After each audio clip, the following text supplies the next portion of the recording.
Hello guys, কেমন আছো সবাই? তোমরা তো জানো আমরা দীঘা এসেছি, আর দীঘাতে আমরা রয়েছি হোটেল সাগর প্রিয়াতে। আমরা টোটাল এসেছি 13 জন। তো আমাদের পুরো ফ্যামিলি প্লাস আমাদের দুই শ্বশুর বাড়ির ফ্যামিলি, দাদা শ্বশুর বাড়ি আর আমার শ্বশুর বাড়ির সবাই এসছে। শুধু মেসোমশাই আসেনি, দাদার শ্বশুর আসেনি, বাকি সবাই এসছে। দীঘাতে আমরা 3 দিন থাকার প্ল্যানে এসেছি। এই ওয়েদারটা দেখে মনে হচ্ছে যেন খুব ঠান্ডা ঠান্ডা ওয়েদার, কিন্তু না, ওয়েদারটা তো এরকম, বাট গরম প্রচুর। আর সমুদ্রের ধারে তো ভিড়ই ভিড়, এত ভিড় হয়েছে।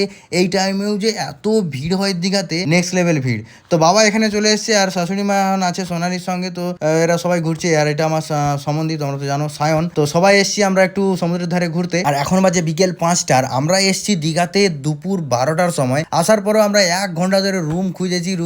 আমরা চাইছিলাম যে একটু বিচ ভিউতে থাকবো, বাট বিচ ভিউতে আমরা রুম পাইনি, সেই জন্য আমরা সাগর প্রিয়াতে থাকছি। তো চলো, এখানে আমরা এখন এসছি এখন চা খেতে, একটু চা খাবো, কারণ বিকেল বেলা একটু চা খেলে একটু মস্তি লাগে একদম। তারপর এদিকে দাদা বৌদি মা সবাই চলে এসেছে, ওরা সব রুমে ছিল, আমরাই ঘুরতে এসেছিলাম, বাট ওরাও সবাই চলে এসছে। তো বিকেলটা এবারে মস্তি হবে, খাওয়া দাওয়া হবে, এনজয় হবে। তো প্রথমে পাপড়ি চাট থেকে শুরু হবে, কারণ দীঘা মানেই খাওয়া দাওয়া আর এনজয়মেন্ট। তো আসা মাত্রই দাদা পাপড়ি চাটের পুরো একটা প্লেট নিয়ে নিল, আর একদম সাঁটাচ্ছে জবরদস্ত করে। আর এদিকে সোনালি বলছে ওর ভাইয়ের সাথে এই প্রথম এলো দীঘাতে, এই প্রথম ওর ভাইয়ের সাথে দীঘা এসছে, খুবই এনজয় হচ্ছে। দীঘাতে আসার পরে কাবাব খাবো না তা বললে চলে, আমার তো ফেভারিট কাবাব। তাই আমরা 3 প্লেট চিকেন কাবাব অর্ডার করলাম, আর ওখানে দেখতে পাচ্ছ ডাইরেক্ট ওখানে তৈরি করে রেডি করে দিবে। আর ওই দূরের দোকানটাতে আমি ভাবছিলাম যে মাকড়সা ঝুলছে, কিন্তু না, ওগুলো কাঁকড়াকে এমন ভাবে ঝুলে রেখেছে, দূর থেকে মাকড়সা লাগছিল। তো এদিকে কাবাব রেডি হতে হতে এরা ভাবছে যে একটু ফুচকা খাবে, তাই এরা ফুচকা খেতে চলে এসছে। তো আমরা ফুচকা খেলাম না, ওরা 3জনেই ফুচকা খেলো। ওদের থেকে আমরা একটু একটু করে নিয়ে খেয়ে একটু পয়সা তো বাঁচাতে হবে,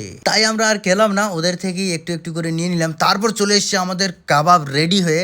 ও হো কালারটা দেখো, একদম চুমু খেতে সেন্টটা যা উঠছিল না, আমার তো হেভি লাগে কাবাব খেতে। তোমাদের কেমন লাগে অবশ্যই কমেন্ট করে জানিও। Chicken kebab is the best, আমার ভালো লাগে। এই যে পুরা যে একটা যে গন্ধ টেস্ট, হেভি। আমরা 3 প্লেট নিয়েছিলাম টোটাল। 3 প্লেটে আমরা সবাই মিলে ভাগ করে খেয়েছি, কেউ একটা পেয়েছে, কেউ হাফ পেয়েছে, কেউ 2টা খেয়েছে। যাই হোক, সব খাওয়া দাওয়া হয়েছে, এনজয় হয়েছে, সবাই ফুল মস্তি করেছি আমরা। হালকা ঝাল ছিল, কিন্তু ঝালের উপর সত্যি অসাধারণ খেতে। তো কাবাবের পরে আমরা চলে এসেছি কুলফি দোকানে, কারণ কাবাব ছিল একটু ঝাল, সবাই বললো কুলফি খাবে, তো চলে এসেছি আমরা কুলফি নিতে। নর্মালি কিন্তু আমরা বাড়িতে যখন কুলফি দোকানি আসে, আমরা কিন্তু খেলে এভাবে কুলফি বানিয়ে দেয় না। দীঘাতে যে হিসাবে বানিয়ে দেয়, বাদাম এইসব আলাদা আলাদা ক্রিম দিয়ে যে বানিয়ে দেয়, এটা কিন্তু নেক্সট লেভেল। অন্যান্য জায়গায় কোথাও আমি দেখিনি এরকমভাবে, দীঘাতেই একমাত্র এলে এই কুলফিগুলো পাওয়া যায়। তো সবাই মিলে আমরা কুলফি খেলাম, খুব এনজয়মেন্ট হলো কুলফি খেয়ে, একদম টেস্টি মজা। খাওয়া দাওয়া তো অনেক হলো। মিরু এবার গাড়িতে চাপবে। এই গাড়িগুলোতে চাপার জন্য মিরু সবসময় বায়না করে, যতবার দীঘা আসে এই গাড়িগুলোতে চাপে। আর এই গাড়িগুলো 2 রাউন্ড করে ঘুরাবে, 50 টাকা করে নিবে।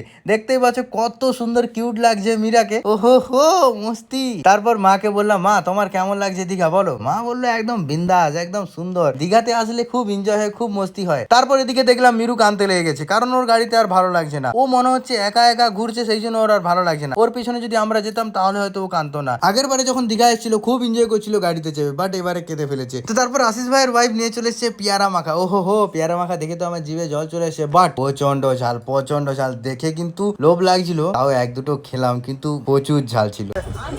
হে মেরো, দেখো গাইস, মিরু আমাকে 2টা কিনে দিবে বলছে, কিন্তু বলে নাকি ঘর যাওয়ার সময় কিনে দেবো, ঘর যাওয়ার সময় কিনে দিলাম। হ্যাঁ ও মিরু আমাকে আদি কিনে দিত। আচ্ছা, ভাত খাবা, যখন ভাত খাবা হয়ে যাবে তখন। সত্যি না কিনে দিলে মিরুর পয়সার মানি পাস করবে। তো গাইস, আমরা এখন খেতে যাব, ডিনার করব, চলো।